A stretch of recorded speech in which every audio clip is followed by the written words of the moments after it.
베드로서를 읽어가면서 베드로서는 앞으로 있을 그 고난을 예측을 하고 그것을 승리할 수 있었으면 하는 그런 마음에서 쓰여진 서신입니다.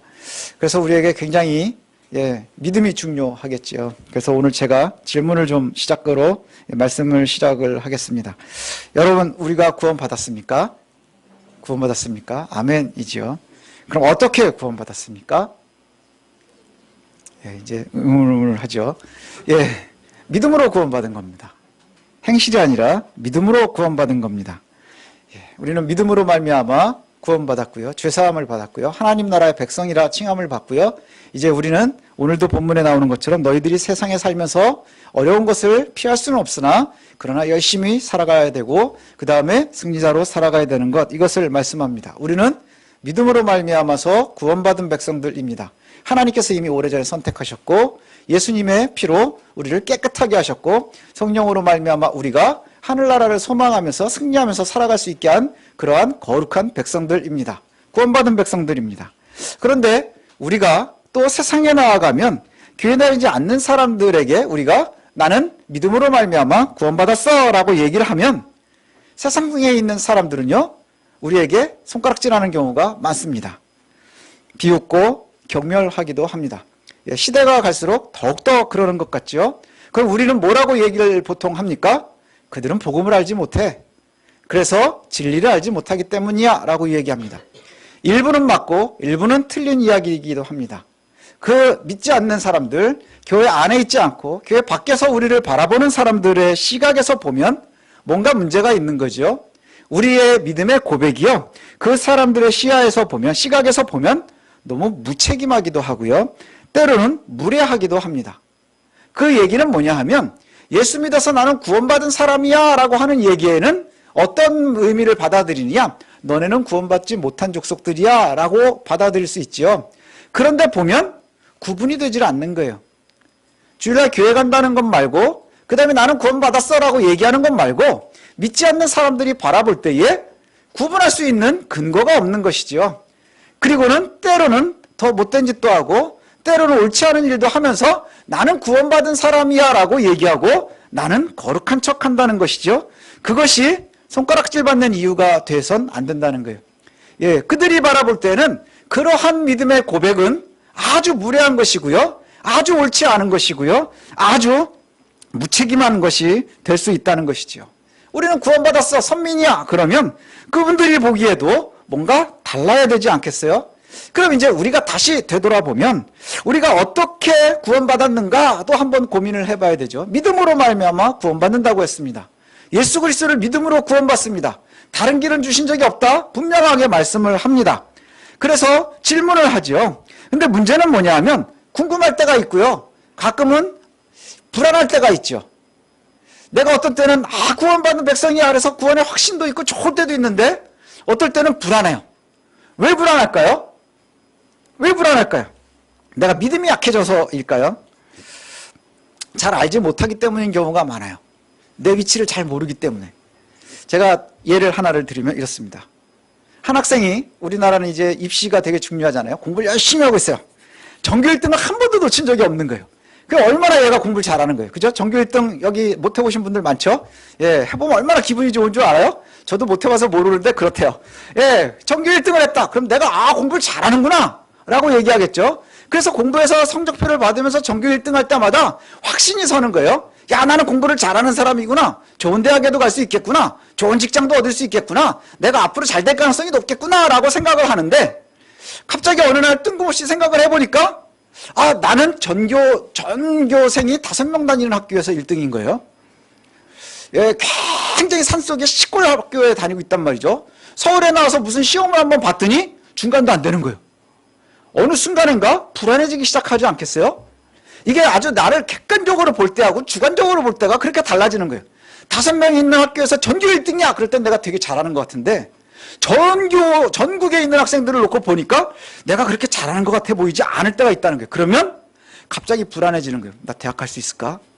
내가 잘할 수 있을까? 뭐 이런 생각하지 않겠어요? 이 불안함이요, 믿음 생활 안에도 있어요. 믿음 생활 안에도 있는 거예요. 어쩔 때는 내가 주변을 바라보면서 뭐 열심히 일하고 막 봉사하고 막 이럴 때는 잘하는 것 같아요. 우리 집 예배도 안 걸르고 막 이러면 신앙생활 잘하는 것 같아요. 그러다가 어느 순간에 보면 고민하고 실수하고 막 잘 안 되면 내가 신앙생활을 잘 못하고 있나? 뭐 이런 생각이 들 때가 있다는 것이죠.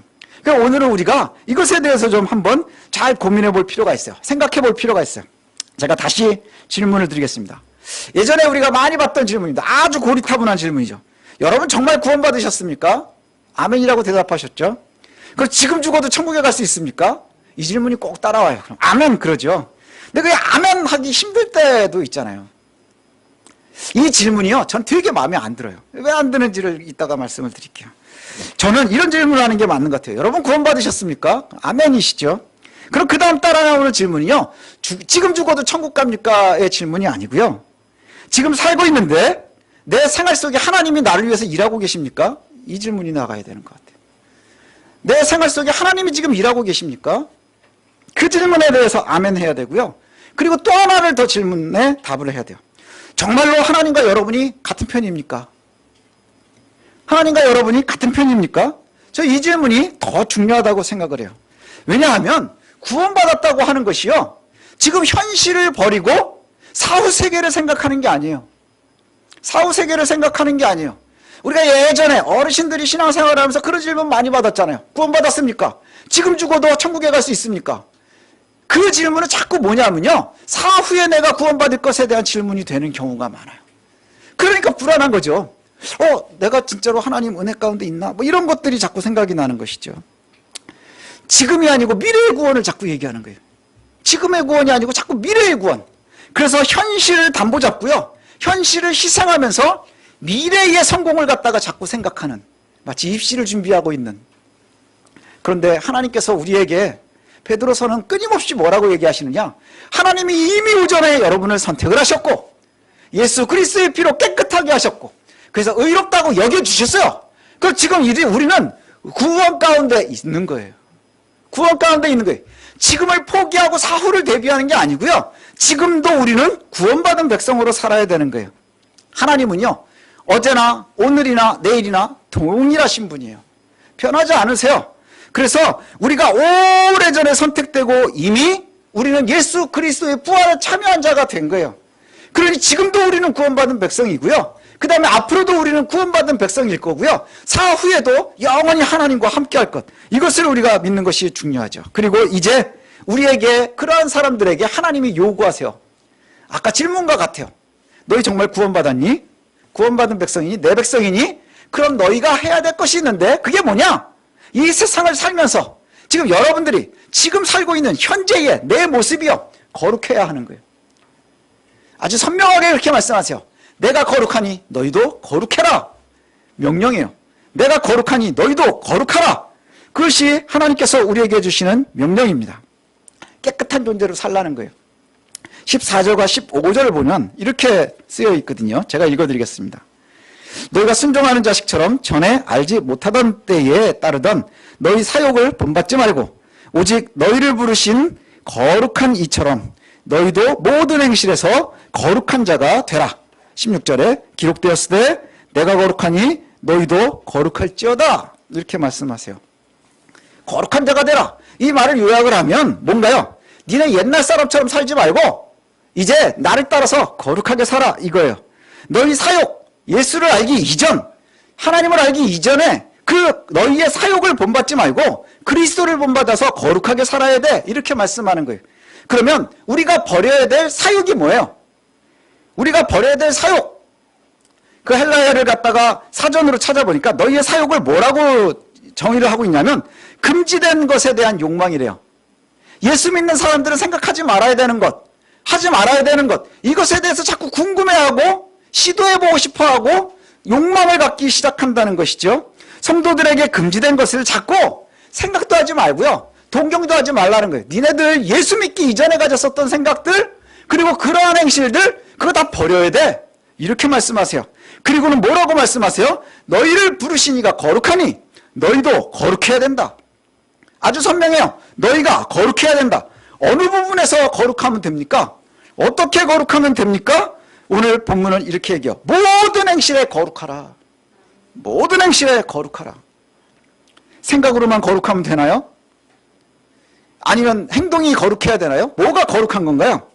거룩이라는 단어가 헬라어의 하기오스입니다. 하기오스. 하기오스를 갖다가 사전에서 보니까 육체의 순결, 도덕의 결백, 그 다음에 종교적인 봉헌, 이걸 얘기해요. 그게 뭐냐? 몸뚱아리가 순결해야 돼요. 몸으로 죄 짓지 말라는 거예요. 그 다음에 정신적으로, 도덕적으로 결백해야 된대요. 생각으로도 죄 지으면 안 되는 거예요. 그 다음에 종교적으로, 우리가 영적으로도 봉헌된 것처럼 하나님의 제물처럼 깨끗해야 한다는 거예요. 봉헌되었다는 것은 구약에 보면 무슨 의미를 가져요? 흠이 있는 것은 하나님께 제물로 쓸 수가 없어요. 그렇게 흠이 없이 살아가야 한다는 거예요. 그러면 성속의 구분이 없어요. 우리의 거룩은요, 성속의 구분이 없어요. 교회 안에서 거룩하고 그 다음에 세상에서는 잘못 살고 이게 가능하냐? 불가능하다는 거예요. 우리가 육체적으로 순결해야 되고 그 다음에 정신적으로 결백해야 되고 그 다음에 종교적으로 봉헌된 듯한 삶을 사는 것이 거룩이다, 이렇게 말한단 말이죠. 그러니 우리가 생각도, 우리의 행실도, 우리의 신앙생활도 역시 하나님 앞에 깨끗해야 한다는 거예요. 순결해야 한다는 거예요. 결백해야 한다는 거예요. 흠이 없어야 한다는 거예요. 그런데 거룩이라는 단어를요, 한국교회가 오랫동안 오해했어요. 거룩이라는 단어를요, 어떤 단어와 대체해서 사용을 했느냐 하면 체면, 웅장함, 화려함, 품위, 이렇게 대체해서 곡해했다는 거예요. 품위 있는 게 거룩한 줄 알아요. 그 다음에 웅장한 게 거룩한 줄 알아요. 그 다음에 굉장히 화려한 것이 거룩한 줄 안다는 거예요.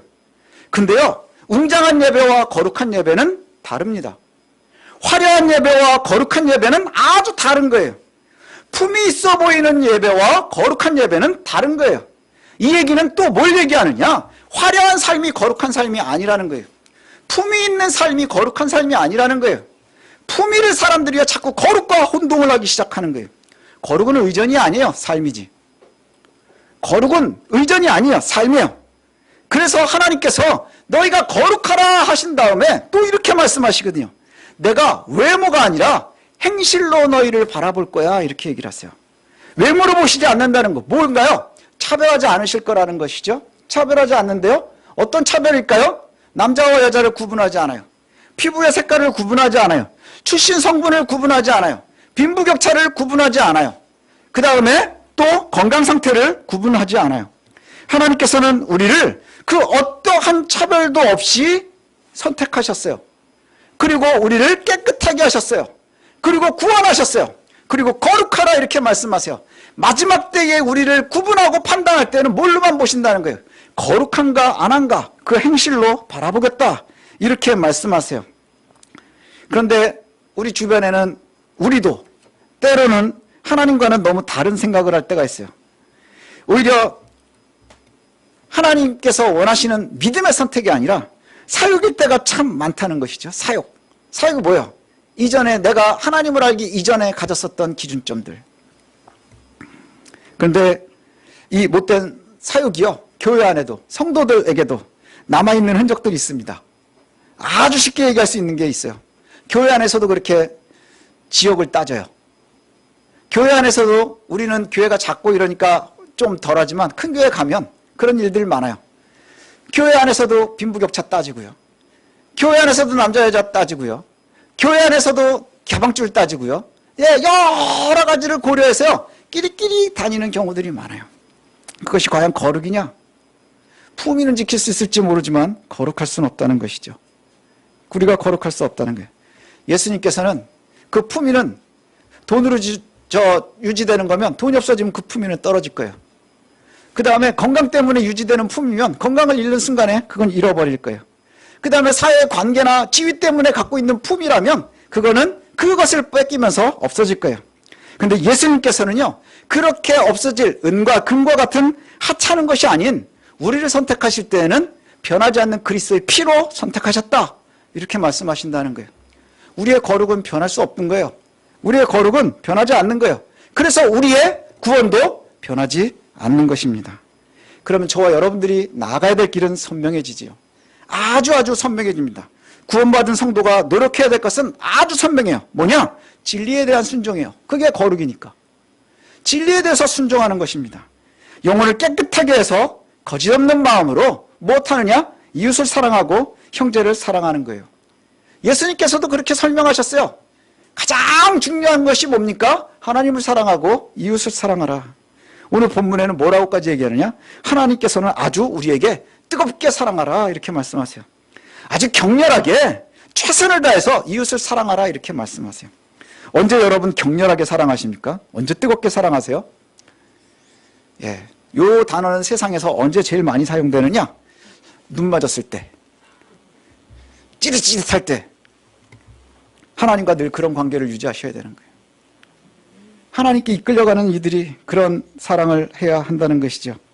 다시 처음 질문으로 돌아가 보겠습니다. 성도 여러분, 구원받으셨습니까? 어떻게 할 수 있습니까? 어떻게 할 수 있어요? 무엇으로 여러분이 구원받은 것을 증명할 수 있습니까? 이걸 증명할 수 있어야 내가 의심들지 않을 거 아니에요. 증명을 해야 내가 확신이 서는 거 아니에요. 의존적인 가짜 거룩이 아닌 우리 삶의 진정한 거룩을 추구하고 계십니까? 하나님 보시기에 죄송하게도 맨날 실수하고 실패하고 넘어지고 막 이래서 불안한 것 아닙니까? 그런데 우리가 위로받을 수 있는 것은 바로 그거예요. 그것 때문에 내가 여러분이 고민하는 거예요. 이 세상에 살면서 어려움을 만나지요. 그러나 우리가 끊임없이 거룩해지려고 노력해야 되는 거예요. 그 마음을 누가 주셨느냐? 그게 복음의 씨에서 시작하는 거예요. 그게 복음의 씨에서 시작하는 거예요. 저와 여러분이 구원받았기 때문에, 복음의 씨앗이 여기 있기 때문에, 하나님께서 우리를 선택하셨기 때문에, 예수 그리스도의 보혈이 우리를 깨끗하게 했기 때문에, 만약에 그것에 대한 고민이 없고 그것에 대한 노력이 없다면, 아무런 고민도 거기에 없다면 어쩌면 우리는 구원받지 못했는지도 몰라요. 우리가 매일 실수하고 넘어지는 것 같지만 그럼에도 불구하고 매일매일 또 넘어졌을 때 거기서 딛고 일어나서 또 거룩을 위해서 노력하고 믿음을 실천하려고 하고, 그러하면서 우리가 믿음에 골격이 생기는 거예요. 뼈가 튼튼해지고 근육도 튼튼해지고, 그럴 때 가장 어려움이 생기면 박해나 고난까지도 이길 수 있는 것이죠.